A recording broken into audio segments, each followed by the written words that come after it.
فأعوذ بالله من الشيطان الرجيم بسم الله الرحمن الرحيم والذين يؤمنون بما أنزل إليك وما أنزل من قبلك وبالآخرة هم يوقنون أولئك على هدى من ربهم وأولئك هم المفلحون إن الذين كفروا سواء عليهم أأنذرتهم أم لم تنذرهم لا يؤمنون ختم الله على قلوبهم وعلى سمعهم وعلى أبصارهم غشاوة ولهم عذاب عظيم.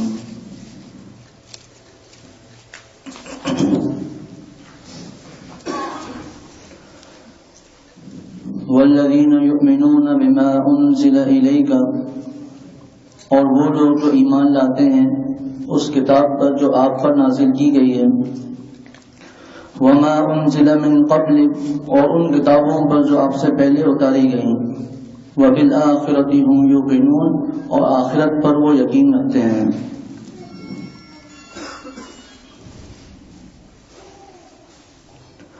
اس آیت میں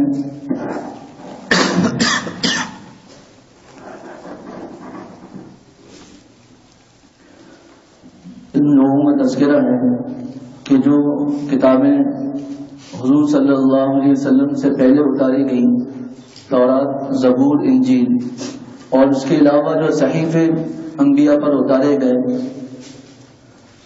ان کتابوں پر اور ان صحیفوں پر بھی ایمان لاتے ہیں، اور جو حضور صلی اللہ علیہ وسلم پر قرآن پاک اللہ تعالیٰ نے نازل کیا اس پر بھی ایمان لاتے ہیں. حضرت عبداللہ بن عباس رضی اللہ تعالیٰ عنہما اور حضرت عبداللہ بن مسعود رضی اللہ تعالیٰ عنہ یہ فرماتے ہیں کہ حضور صلی اللہ علیہ وسلم کے زمانے میں ایمان لانے والے لوگ دو طرح کے تھے. ایک تو مشرکین تھے، کافر. دوسرے وہ لوگ تھے جو پچھلی کتابوں پر پہلے ایمان لا چکے تھے، جیسے یہودی ہیں اور عیسائی ہیں. تو ان لوگوں کا ایمان اسی وقت قابل قبول ہے کہ جب وہ حضور صلی اللہ علیہ وسلم کے جو قرآن پاک اتارا گیا آپ صلی اللہ علیہ وسلم پر، اس پر بھی ایمان لے آئے. اسی طرح ہمارے لیے بھی حکم ہے کہ ہم اس بات پر تو ایمان لائیں کہ جو پچھلی کتابیں نازل ہوئی ہیں، تورات، زبور، انجیل، یہ کتابیں اللہ تعالیٰ کی طرف سے نازل شدہ ہیں اور یہ کتابیں بالکل برحق ہیں. اس کے بعد جو اس میں تبدیلی اور تحریف لوگوں نے کی ہے اس کو تم نہیں مانتے، لیکن اصل کتاب کا یقین رکھنا ہر ایک پر ضروری ہے. لیکن عمل جو ہوگا وہ قرآن پاک پر ہوگا. تو اللہ تعالیٰ نے حضور صلی اللہ علیہ وسلم کا قرآن پاک اتارا، اس پر عمل کیا جائے گا. لیکن اعتقاد یہ ضرور رکھا جائے گا کہ جو تورات، زبور، انجیل یہ کتابیں برحق ہیں اور اللہ تعالیٰ کی طرف سے نازل شدہ ہیں. اسی طرح جو یہودی تھے اور عیسائی تھے وہ اپنی کتابوں پر تو ایمان لاتے تھے، لیکن حضور صلی اللہ علیہ وسلم کا جو قرآن پاک اتارا گیا اس پر یقین نہیں رکھتے تھے. تو ایسے لوگوں کا وہ ایمان بھی قابل قبول نہیں ہے. اسی طرح آج بھی کوئی یہ کہے کہ میں تورات کو، زبور کو، انجیل کو نہیں مانتا، تو اس کا ایمان بھی صحیح نہیں ہے. ماننا ضروری ہے لیکن عمل وہ صرف قرآن پاک پر ہوگا. تو والذین یؤمنون بما انزل الیک وما انزل من قبلک، وہ لوگ جو ایمان لاتے ہیں اس کتاب پر جو آپ پر نازل کی گئی اور ان کتابوں پر جو آپ سے پہلے نازل کی گئی، وبالآخرۃ هم یوقنون، اور آخرت پر وہ یقین رکھتے ہیں. اوپر پچھلی آیت میں آیا تھا الذین یؤمنون بالغیب، جو بن دیکھی چیزوں پر ایمان لاتے ہیں. تو اس پر عرض کیا تھا کہ آخرت کا تذکرہ وہاں ہو چکا تھا، لیکن چونکہ آخرت پر ایمان لانا یہ بہت ضروری ہے تو اس کے لیے اس کو الگ سے ذکر کیا گیا، اور آخرت پر بھی وہ لوگ ایمان لاتے ہیں. اس کے علاوہ دوسری وجہ یہ ہے کہ کفار مکہ جو تھے وہ مرنے کے بعد کی زندگی کو نہیں مانتے تھے. وہ کہتے تھے کہ جو خوشی ہے وہ آج کی خوشی ہے، دنیا میں جس کو انعامات مل گئے یہی جنت ہے، اور جس کو سزا مل گئی یہی دوزخ ہے. باقی جنت اور دوزخ کا کوئی تذکرہ نہیں ہے. یہ کیسے ہو سکتا ہے؟ جیسے میں نے پچھلے بار پر بھی عرض کیا تھا کہ قرآن پاک میں جگہ جگہ اس عقیدے کی تردید کی گئی ہے کہ کفار مکہ کہتے تھے جب ہم مر جائیں گے، مٹی ہو جائیں گے، ہماری ہڈیاں سب ختم ہو جائیں گی تو اللہ تعالیٰ دوبارہ کیسے اٹھائیں گے. تو اللہ تعالیٰ نے جگہ جگہ اس عقیدے کی تردید کی ہے. تو آخرت کو وہ لوگ مانتے نہیں تھے کہ آخرت بھی کوئی چیز ہے. تو اللہ تعالیٰ نے فرمایا کہ آخرت پر بھی ایمان لانا ضروری ہے. تو اس آیت میں وہ لوگ بھی شامل ہیں جو مسلمان ہیں، اور وہ لوگ جو پہلے اہل کتاب تھے بعد میں وہ ایمان لے آئے حضور صلی اللہ علیہ وسلم پر، تو یہ لوگ بھی ان آیتوں میں داخل ہیں۔ حضرت حکیم الامت مجدد الملت مولانا اشرف علی صاحب تھانوی رحمۃ اللہ علیہ بیان القرآن کے حاشیے میں مسائل السلوک میں اس بات کا تذکرہ فرماتے ہیں کہ اس آیت سے معلوم ہوا کہ تمام علماء پر، تمام مشائخ کا یہ اعتقاد رکھنا کہ یہ برحق ہے، یہ ضروری ہے، لیکن تعلیم صرف اپنے شیخ کی مانی جائے گی۔ حضرت حکیم الامت تھانوی رحمۃ اللہ علیہ نے اس آیت سے اس بات کو ثابت کیا ہے مسائل السلوک میں۔ والذین یؤمنون بما انزل الیک وما انزل من قبلک وبالآخرۃ ہم یوقنون، فرمایا کہ آخرت پر یقین نہ رکھنے کی وجہ سے سب خرابیاں، سب گناہ، سب پر نافرمانیاں اسی وجہ سے ہوتی ہیں کہ ہم سمجھتے ہیں جو کچھ ہے وہ دنیا میں ہے، مرنے کے بعد کچھ بھی نہیں ہے۔ فرمایا یہ صحابہ کے دل میں یہ عقیدہ بیٹھ گیا تھا کہ اصل زندگی مرنے کے بعد کی ہے۔ اللہم لا عیش الا عیش الاخرہ، کہ اللہ دنیا کا کوئی عیش نہیں ہے، اصل عیش آخرت کا عیش ہے۔ ان کے دل میں یہ بات، ان کے ذہن میں یہ بات بیٹھ چکی تھی کہ اصل زندگی آخرت کی زندگی ہے۔ پھر فرمایا کہ وبالآخرۃ ہم یوقنون، فرمایا وبالآخرۃ ہم یؤمنون نہیں فرمایا۔ فرمایا اس لیے کہ ایمان ایک ہے ایمان لانا، ایک ہے اس پر یقین بھی رکھنا۔ فرمایا اگر کوئی شخص آخرت پر ایمان تو لاتا ہے لیکن دنیاوی زندگی میں اس کا عمل ایسا نہیں ہے کہ وہ آخرت کو مانتا ہے، تو فرمایا یہ ایمان لانے والا تو ہے، یہ مسلمان تو ہے، لیکن یقین نہیں ہے اس کو آخرت کا۔ اگر یقین ہوتا تو اس کے اعمال سے بھی یہ ظاہر ہوتا کہ یہ آخرت کا یقین رکھتا ہے، تو مسلمان تو ہے لیکن جس بات کا قرآن نے مطالبہ کیا ہے یقین، وہ اس کو حاصل نہیں ہے۔ اولئک علی ھدی من ربہم، یہ وہ لوگ ہیں، اولئک یہ وہ لوگ ہیں علی ھدی من ربہم جو ہدایت پر ہیں اپنے پروردگار کی طرف سے، وَأُولَئِكَ هُمُ الْمُفْلِحُونَ، اور یہی لوگ کامیاب ہیں۔ فرمایا کہ ہدایت تو اللہ تعالیٰ کی طرف سے ہی ہوتی ہے، لیکن اللہ تعالیٰ نے بطور تاکید کے یہ بتا دیا کہ یہ ہدایت ہماری طرف سے ہے۔ اولئک علی ھدی من ربہم واولئک هم المفلحون، اور فلاح کا ایک ترجمہ کامیابی کا ہے، اور دوسرا ترجمہ حضرت والد صاحب دامت برکاتہم سے ہم سنتے رہتے ہیں کہ فلاح عربی زبان کا وہ جامع لفظ ہے جس کا معنی ہے دین و دنیا کی کامیابی۔ فرمایا ان کو دنیا میں تو یہ کامیابی ملی کہ یہ ہدایت پر ہیں، اور آخرت میں یہ کامیابی ملی کہ وہ کامیاب ہو گئے۔ تو یہ جتنے لوگ گزرے متقین، جن کی نشانیاں اللہ تعالیٰ نے فرمائی کہ غیب پر یقین رکھتے ہیں، یعنی بن دیکھی چیزوں پر یقین رکھتے ہیں، نماز قائم کرتے ہیں، اللہ کے راستے میں خرچ کرتے ہیں، اور حضور صلی اللہ علیہ وسلم اور ان سے پہلے جو کتابیں اتاری گئیں ان سب پر وہ ایمان لاتے ہیں، تو ایسے لوگ فلاح پانے والے ہیں۔ اس آیت میں علماء فرماتے ہیں کہ والذین یؤمنون بما انزل الیک وما انزل من قبلک، اس آیت میں اس بات کی طرف بھی اشارہ ہے کہ حضور صلی اللہ علیہ وسلم اللہ تعالیٰ کے آخری نبی ہیں۔ اسی لیے اللہ تعالیٰ نے فرمایا ان کتابوں میں ایمان لاتے ہیں جو آپ پر اتاری گئی، اور اس کتاب پر ایمان لاتے ہیں جو آپ پر اتاری گئی اور آپ سے پہلے جو کتابیں اتاری گئی، ان سب کے سب پر وہ ایمان لاتے ہیں۔ فرمایا اگر حضور صلی اللہ علیہ وسلم کے بعد بھی کوئی نبی ہوتا تو اللہ تعالیٰ فرماتے وما انزل بعدک، جو آپ کے بعد جو اتارا جائے گا اس پر بھی جو ایمان لاتے ہیں وہ لوگ بھی کامیاب ہیں، لیکن یہ ارشاد نہیں فرمایا۔ فرمایا قرآن پاک میں جگہ جگہ ہم دیکھیں گے تو اس کا مفہوم اور خلاصہ یہ ہے کہ جو شریعت آپ پر نازل کی گئی اور جو آپ سے پہلے پر اتاری گئی، جس طرح روزے میں ہے کتب علیکم الصیام کما کتب علی الذین من قبلکم، آپ پر روزے فرض کیے گئے جیسا کہ آپ سے پہلے والے لوگوں پر فرض کیے گئے تھے۔ معلوم ہوا کہ حضور صلی اللہ علیہ وسلم کے بعد کوئی شریعت نہیں آئے گی، ورنہ اس کا بات کا ضرور تذکرہ ہوتا کہ جو آپ کے بعد جو شریعت آئے گی اس پر بھی ایمان لائیں۔ جس طرح گزشتہ انبیاء تھے ان کو بتلایا گیا کہ آپ کے بعد ایک آخری نبی آئیں گے، اس پر بھی جو حضور صلی اللہ علیہ وسلم کو پائے گا تو حضور صلی اللہ علیہ وسلم پر بھی ایمان لانا اس کے لیے ضروری ہو جائے گا۔ لیکن حضور صلی اللہ علیہ وسلم کی تعلیمات میں کہیں بھی اس بات کا اشارہ نہیں ملتا کہ میرے بعد بھی کوئی نبی آئے گا۔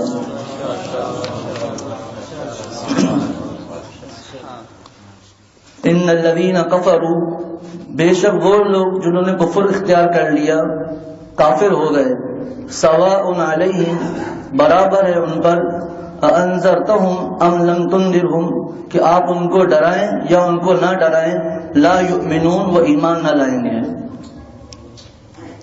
یہ آیت اور اس کے بعد جو آیت ہے اس میں کچھ تشریح ہے. ان الذین کفروا، اس آیت میں اللہ تعالیٰ ارشاد فرماتے ہیں کہ حضور صلی اللہ علیہ وسلم کو بڑی تکلیف ہوتی تھی جب لوگ حضور صلی اللہ علیہ وسلم کی باتوں پر ایمان نہیں لاتے تھے، مذاق اڑاتے تھے، اور آپ صلی اللہ علیہ وسلم کو تکلیف ہوتی تھی. جس طرح سورۃ الضحیٰ میں ہے وَلَسَوْفَ يُعْطِيكَ رَبُّكَ فَتَرْضَىٰ، کہ ان قریب ہم آپ کو وہ چیز دیں گے جس سے آپ راضی ہو جائیں گے. تو حضور صلی اللہ علیہ وسلم نے فرمایا کہ میں اس وقت، یعنی اللہ تعالیٰ نے فرمایا ہم آپ کو وہ چیز دیں گے جس سے آپ راضی ہو جائیں. تو حضور نے فرمایا میں اس وقت تک راضی نہیں ہوں گا جب تک میری امت کا ایک ایک آدمی جنت میں نہ چلے جائے.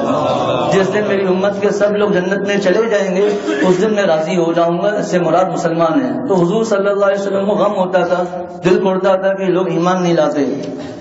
اس آیت میں اللہ تعالیٰ نے حضور صلی اللہ علیہ وسلم کو تسلی دی اور فرمایا جو کافر ہیں، یہاں سے مراد اس آیت سے ترجمہ جسے عرض کیا کہ جو کافر ہیں برابر ہے ان کے اوپر، ان پہ وہ برابر ہے کہ آپ ان کو جتنا ڈرائیں یا ان کو نہ ڈرائیں وہ لوگ ایمان نہیں لائیں گے. اس سے مراد وہ کافر ہیں جن کے بارے میں اللہ تعالیٰ کو پتا تھا کہ یہ لوگ ایمان نہیں لائیں گے.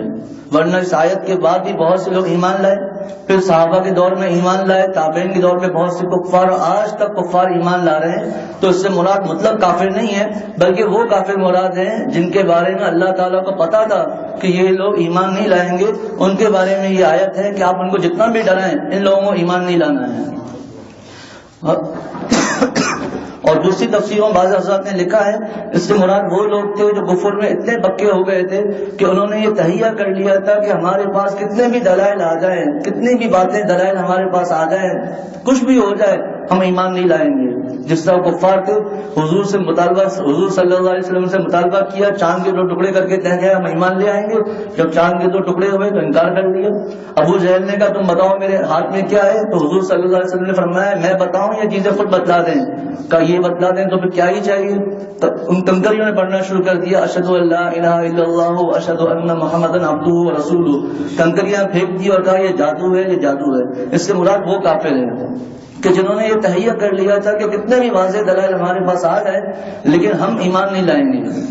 تو فرمایا اس سے مراد یہ نہیں ہے کہ ورنہ بعض لوگ ہو سکتا ہے بھائی کہہ دے کہ جب اللہ تعالیٰ نے ارشاد فرما لیا کہ یہ لوگ ایمان نہیں لائیں گے تو ہمارا کیا قصور ہے اس میں. تو فرمایا کہ اللہ تعالیٰ حضرت والا فرماتے تھے کہ تقدیر نام ہے علم الہی کا، نہ کہ امر الہی کا، کہ اللہ تعالیٰ کو پتا ہے کہ فلاں بندہ ایسا کرے گا، فلاں بندہ ایسا کرے گا. اللہ تعالیٰ کسی کو حکم نہیں دیتے کہ تم یہ کام کرو.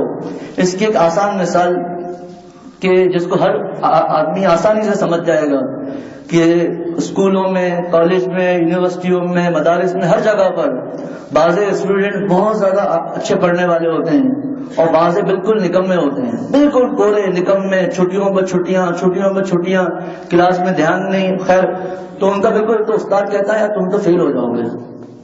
استاد کہتا ہے کہ تم تو فیل ہو جاؤ گے، بھائی یہ لڑکا تو فیل ہو جائے گا. اور بعضوں کے بارے میں استاد کہتا ہے یہ تو انشاءاللہ اول آئے گا.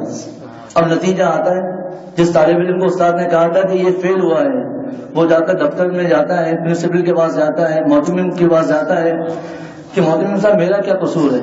استاد جی نے تو، ماسٹر نے اور سر نے تو کلاس میں کہہ دیا تھا کہ یہ فیل ہونا ہے. بلایا بھائی کیا معاملہ؟ سر یہ معاملہ ہے. اب کہا جائے گا کہ استاد نے تمہیں فیل نہیں کیا ہے بلکہ تمہارے کرتوت ایسے تھے، تمہاری حرکتیں ایسی تھی کہ استاد کو پتا تھا کہ تم فیل ہو جاؤ گے. اسی لیے یہاں پر معاملہ ہے کہ اللہ تعالیٰ نے نعوذ باللہ کسی کو برائی کا حکم نہیں دیا ہے بلکہ اللہ تعالیٰ کو پتا تھا کہ یہ آدمی ایسی حرکتیں کرے گا، اس لیے اللہ تعالیٰ نے فرمایا کہ ان کو آپ ڈرائے یا نہ ڈرائے ان لوگوں کو ایمان نہیں لانا ہے. یہ ایک آسان جس کی مثال ہے کہ یہ کوئی استاد کوئی ریپ کا علم نہیں ہوتا بلکہ وہ اس کی حالت کو دیکھتے ہوئے فیصلہ کرتا ہے یہ تو فیل ہو جائے گا اور یہ اول آئے گا، یہ اچھے نمبروں سے پاس ہوگا. تو یہ کوئی حکم نہیں دیتے کہ تم فیل ہو جاؤ اور تمہیں میں پاس کر دوں گا بلکہ ان کے حالات کو دیکھتے ہوئے وہ فیصلہ کرتے ہیں. تو اسی طرح اللہ تعالیٰ کو بھی پتا ہے کہ کس کو ایمان لانا ہے، کس کو ایمان نہیں لانا. تو جن کی قسمت میں ہی ایمان نہیں تھا تو اللہ تعالیٰ نے ان کے بارے میں یہ ارشاد فرما لیا کہ آپ ان کو ڈرائیں یا نہ ڈرائیں یہ لوگ ایمان نہیں لائیں گے. ان الذین کفروا، بے شک وہ لوگ جنہوں نے کفر اختیار کیا، سواء علیہم برابر ہے ان پر، انذرتہم ام لم تنذرہم آپ ان کو ڈرائیں یا ان کو نہ ڈرائیں، لا یؤمنون وہ ایمان نہ لائیں گے. فرمایا کہ ہو سکتا ہے کسی کے دل میں یہ بات آئے کہ جب ان کو تبلیغ کرنے کا کوئی فائدہ ہی نہیں ہے تو نعوذ باللہ حضور صلی اللہ علیہ وسلم نے کیا اپنا وقت ضائع کیا، ایک عبث اور بیکار کام کیا جس کا کوئی فائدہ نہیں ہے؟ فرمایا سواء علیہم، ان کافروں کے حق میں برابر ہے کہ وہ لوگ ایمان نہیں لائیں گے چاہے ان کو کتنا بھی ڈرائیں، لیکن حضور صلی اللہ علیہ وسلم کو بہرحال اپنی تبلیغ کا ثواب ملے گا، جتنا حضور نے محنت کی اس کا ثواب ملے گا۔ یہ ڈرانا اور نہ ڈرانا یہ کافروں کے حق میں برابر ہے کہ یہ لوگ ایمان نہیں لائیں گے۔ اس آیت میں ایک جملہ ہے انذرتہم، یہ فرمایا کہ یہ انذار سے ہے یعنی ڈرانا۔ فرمایا ڈرانا دو طرح کا ہوتا ہے، ایک ڈاکو کا ڈرانا ہوتا ہے، چوروں کا ڈرانا ہوتا ہے کہ مال نکالو ورنہ گولی مار دیں گے، یہ انذار نہیں ہے۔ انذار کہتے ہیں وہ ڈرانا جس میں شفقت موجود ہو اور خیر خواہی موجود ہو اور اس کے لیے مصلحت ہو، اس ڈرانے کو انذار کہتے ہیں۔ تو فرمایا جتنے بھی انبیاء گزرے ان کے لیے جہاں جہاں ڈرانے کا تذکرہ آیا بشیروں و نذیرا، نذیر کا جملہ آیا کہ وہ ڈرانے والے ہیں بطور خیر خواہی کے، ڈاکوؤں کی طرح ڈرانے والے نہیں ہیں پستول کے زور پر اور ڈنڈوں وغیرہ کے زور پر۔ یہ انبیاء جو ڈراتے تھے یہ بطور خیر خواہی اور مصلحت کے لیے ڈراتے تھے ان کو۔ ختم اللہ علی قلوبہم وعلی سمعہم وعلی ابصارہم غشاوہ ولہم عذاب عظیم۔ ختم اللہ علی قلوبہم، اللہ تعالیٰ نے ان کے دلوں پر، وعلی سمعہم اور ان کے کانوں پر مہر لگا دی ہے، وعلی ابصارہم غشاوہ اور ان کی آنکھوں پر پردہ ہے، ولہم عذاب عظیم اور ان کے لیے دردناک عذاب ہے۔ آگے بھی اسی پہلے جو جیسے آیت میں عرض کیا کہ یہ ان کفار کے بارے میں تھا جن کے بارے میں اللہ تعالیٰ کو پتا تھا کہ ان لوگوں کو ایمان نہیں لانا ہے۔ یہ مطلب نہیں ہے وہی اشکال یہاں پر بھی ہوتا ہے، جب اللہ تعالیٰ نے ہی ان کے دلوں پر مہر لگا دی، جب اللہ تعالیٰ نے ہی ان کے کانوں پر مہر لگا دی تو یہ کیسے ہدایت حاصل کریں گے؟ تو حضرت حکیم الامت مجدد الملت مولانا اشرف علی صاحب تھانوی رحمۃ اللہ علیہ فرماتے تھے، جس مضمون کو تقریباً بیان قرآن کے خلاصے کو حضرت والا پیارے شیخ حضرت مولانا شاہ حکیم محمد اختر صاحب رحمۃ اللہ علیہ نے اپنی کتاب میں لکھا ہے، فضائل القرآن میں بیان فرمایا ہے۔ فرمایا کہ ان کے جو دلوں پر اور ان کے کانوں پر اور ان کی آنکھوں پر پردہ ڈالا گیا ہے، اللہ تعالیٰ نے پردہ ڈالا ہے، یہ ان کے اپنے کرتوتوں کی وجہ سے تھا کہ جو اللہ تعالیٰ نے ان کو حق قبول کرنے کی صلاحیت دی تھی، اس صلاحیت کو ہی انہوں نے بالکل ختم کر دیا، تب اللہ تعالیٰ نے مہر لگائی ہے۔ فرمایا یہ مطلب نہیں ہے کہ انہوں نے کفر بعد میں اختیار کیا، پہلے اللہ تعالیٰ نے مہر لگائی ہے اور ان کے دلوں کو سیل کر دیا ہے، یہ مطلب نہیں ہے، بلکہ جب انہوں نے کفر میں ہر درمی اختیار کر لی اور جو اللہ تعالیٰ نے ان کو جو صلاحیت دی تھی اس کو بالکل ضائع کر دیا، تب اللہ تعالیٰ نے ان کے دلوں پر مہر لگائی۔ حضرت حکیم الامت تھانوی رحمۃ اللہ نے اس کی مثال دی کہ ایک بادشاہ کسی مفلس آدمی کے لیے وظیفہ جاری کرتا ہے اور وہ مفلس ان پیسوں کو لے کر ان کو نوٹوں کو جلا دیتا ہے، کنویں میں پھینک دیتا ہے۔ بادشاہ کو پتہ چلتا ہے تو بادشاہ اعلان کرتا ہے کہ ہم نے اس کے وظیفے کو بند کر دیا، ہم نے جو اس کے لیے انعام جاری کیا تھا ہم نے اس کو بند کر دیا ہے۔ تو فرمایا کہ کوئی یہ نہیں کہہ سکتا کہ بادشاہ نے پیسے بند کر دیے، بلکہ اس نے جو نعمت کی ناقدری کی اس کی وجہ سے اللہ بادشاہ نے اس کے انعام کو بند کر دیا۔ تو فرمایا اسی طرح اللہ تعالیٰ نے جو ان کے دلوں پر جو مہر لگائی ہے، یہ اس کا مطلب یہ نہیں ہے کہ اللہ نے ان کو بالکل محروم کر دیا، انہوں نے جو اپنی صلاحیت تھی اس کو برباد کر دیا، پھر اللہ تعالیٰ نے ان کے دلوں پر مہر لگا دی۔ ایک مفسر بڑے گزرے ہیں حضرت مجاہد رحمۃ اللہ علیہ، وہ فرماتے ہیں کہ مہر کا ایک مطلب یہ ہے، فرمایا کہ دل کی مثال ہتھیلی کی سی ہے، ہتھیلی کھول کے بتایا دل کی مثال ہتھیلی کی سی ہے۔ فرمایا کہ جب انسان اللہ تعالیٰ کو ناراض کرتا ہے تو وہ دل سمٹ جاتا ہے اور یہی مہر ہے۔ پھر انہوں نے اس کی اپنے ہاتھ کھول کے بتایا، فرمایا کہ دیکھو جب انسان ایک گناہ کرتا ہے تو اس کی چھوٹی انگلی، اس کو چھگلیاں کہتے ہیں، یہ بند ہو جاتی ہے، دوسرے گناہ پر دوسری انگلی، تیسرے گناہ پر تیسری، چوتھے پر چوتھی اور پانچویں گناہ پر پانچوں انگلیاں بند ہو جاتی ہیں۔ یہ گناہ پانچ مراد نہیں ہے بلکہ گناہ مراد ہے، حتیٰ کہ اس کا دل بالکل بند ہو جاتا ہے، اب اس کے اندر کوئی چیز آ نہیں سکتی۔ حضور صلی اللہ علیہ وسلم نے فرمایا جب انسان گناہ کرتا ہے تو اس کے دل پر ایک سیاہ نقطہ لگ جاتا ہے، اگر توبہ کر لی تو وہ مٹ جاتا ہے، توبہ نہیں کی دوسرا گناہ کیا تو دوسرا نقطہ، پھر تیسرا گناہ، تیسرا نقطہ، پھر چوتھا نقطہ، حتیٰ کہ گناہ کرتے کرتے اس کا دل پورا سیاہ ہو جاتا ہے اور دل پر زنگ لگ جاتا ہے، اور پھر وہ آیت ارشاد فرمائی کلا بل ران علی قلوبہم ما کانوا یکسبون، ان کے دلوں پر زنگ لگ جاتا ہے اور یہی دل کا مہر لگنا ہے۔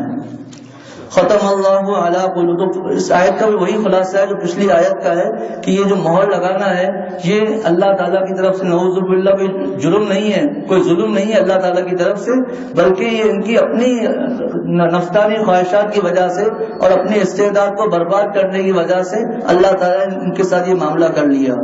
ختم اللہ علی قلوبہم, اللہ تعالیٰ نے مہر لگا دی علی قلوبہم ان کے دلوں پر, وعلی سمعہم اور ان کے کانوں پر, وعلی ابصارہم غشاوہ اور ان کی آنکھوں پر پردہ ہے. فرمایا کہ دل اور کان کے لیے مہر کا لفظ استعمال کیا گیا, سیل کر دیا, بند کر دیا, اور وعلی ابصارہم اور آنکھوں کے لیے پردہ. اس میں فرق کی وجہ یہ ہے کہ دل اور کان یہ دو چیزیں ایسی ہیں کہ ان میں ہر طرف سے اس میں دل ہے, چاروں جانب سے ہر طرف سے اس میں خیالات آ سکتے ہیں. اسی طرح جو کان ہے اس میں ہر طرف سے آواز آ سکتی ہے, اس لیے اس کو سیل کر دیا. اور جہاں تک آنکھوں کا معاملہ ہے تو وہ صرف سامنے سے نظر آتا ہے, اس کو پردہ بھی پڑ جائے تو سامنے والے کو کچھ نظر نہیں آتا. تو یہ قرآن پاک کی بلاغت ہے کہ دل کے لیے اور کانوں کے لیے مہر کا لفظ استعمال کیا گیا, اور آنکھوں کے لیے پردے کا لفظ اختیار کیا گیا. وَلَهُمْ عَذَابٌ عَظِيمٌ, ان کے لیے دردناک عذاب ہے. علماء فرماتے ہیں کہ شروع کی جو 2 رکوع ہیں, فرمایا اگر غور کریں تو شروع کی جو 5 آیتیں ہیں الف لام میم سے لے کر وَأُولَٰئِكَ هُمُ الْمُفْلِحُونَ تک, یہ کامیاب لوگوں کی نشانیاں ہیں اور ان کے انعامات ہیں. اس کے بعد 6 آیت سے لے کر 20ویں آیت تک, یعنی یہ جو 15 آیتیں ہیں ان میں کفار کا تذکرہ ہے. ان الذین کفروا سے کفار کا تذکرہ ہے. اس میں کفار کا تذکرہ ہے. پھر کفار میں 2 طرح کے تھے. ایک منافقین تھے جو حضور صلی اللہ علیہ وسلم کے سامنے اور صحابہ کے سامنے تو اپنا ایمان کا اظہار کرتے تھے, جس کا اگلے رکوع میں انشاءاللہ آ رہا ہے, لیکن جب اپنے دوستوں کے پاس جاتے تھے تو کہتے تھے ہم تو مذاق کر رہے ہیں, ہم تو ان کا مذاق اڑا رہے تھے. یہ منافق تھے, زبان پر ایک بات دل پر دوسری بات. اور بقیہ جو 13 آیتیں ہیں ان شاید میں نے غلط کہہ دیا, شروع کی 5 آیتیں نیک لوگوں کے بارے میں, اس کے بعد جو 15 آیتیں ہیں ان میں کفار کا تذکرہ ہے. پہلی 2 آیتوں میں جو خالص کافر تھے ان کا تذکرہ ہے, خالص کافر, اور اس کے بعد جو بقیہ جو 13 آیتیں ہیں ان میں منافقین کا تذکرہ ہے. تو شروع کی 5 آیتوں میں نیک لوگوں کا تذکرہ ہے, پھر 15 آیتوں میں کفار کا تذکرہ ہے. پھر کفار کے 2 طرح کے تھے, ایک منافق اور ایک کافر. شروع کی 2 آیتیں ہیں یعنی 6 اور 7ویں آیت, اس میں کفار کا تذکرہ ہے, اور اس کے بعد جو آیتیں ہیں 13 آیتیں ان میں منافقین کا تذکرہ ہے.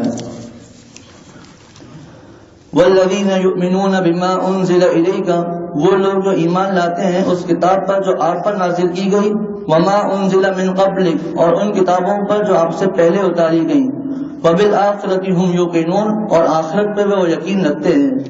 اولئک علی ھدی من ربہم, یہ وہ لوگ ہیں جو ہدایت پر ہے اپنے رب کی طرف سے. واولئک هم المفلحون, اور یہی لوگ کامیاب ہیں. ان الذین کفروا, بے شک وہ لوگ جو نے کفر اختیار کیا, سواء علیہم, برابر ہے ان پر, انذرتہم ام لم تنذرہم, آپ ان کو ڈرائیں یا نہ ڈرائیں, لا یؤمنون, وہ ایمان نہ لائیں گے. ختم اللہ علی قلوبہم وعلی سمعہم, اللہ تعالیٰ نے ان کے دلوں پر اور ان کے کانوں پر مہر لگا دی. وعلی ابصارہم غشاوہ, اور ان کی آنکھوں پر پردہ ہے. وَلَهُمْ عَذَابٌ عَظِيمٌ, اور ان کے لیے دردناک عذاب ہے. اللہ تعالیٰ ہم سب کو عمل کی توفیق عطا فرمائے, اور کفار اور منافقین کی جو صفات اور ان کی جو برائیاں اللہ تعالیٰ بیان فرما رہے ہیں اس سے اللہ تعالیٰ ہم کو بچا دے.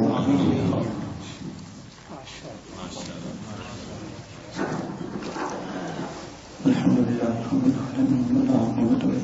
والصلاة والسلام علی سیدنا محمد وعلى آله وصحبه أجمعين. ربنا ظلمنا أنفسنا وإن لم تغفر لنا وترحمنا لنكونن من الخاسرين. اللهم إنك عفو كريم تحب العفو فاعف عنا. اے اللہ ہمارے صغیرہ کبیرہ گناہوں کو معاف فرما. اے اللہ تمہارے گناہوں کو معاف فرما دے. اے اللہ جو قرآن پاک کا درس پڑھا گیا سنا گیا, اے اللہ اس پر عمل کرنے کی توفیق عطا فرما. اے اللہ اس پر عمل کرنے کی توفیق عطا فرما دیجیے. اے اللہ اس کو ہمارے لیے ذریعہ نجات بنا دیجیے. اے اللہ اخلاص کے ساتھ سنانے کی توفیق عطا فرما لیجیے. اے اللہ اس میں جو غلطیاں ہوئی ہے اللہ معاف فرما لیجیے. اے اللہ معاف فرما لیجیے. اے اللہ ہمارے دعاؤں کو اپنی بارگاہ الہی میں قبول فرما لیجیے. وصلی اللہ تعالی علی خیر خلقہ محمد وعلی آلہ واصحابہ اجمعین برحمتک یا ارحم. ماشاء اللہ.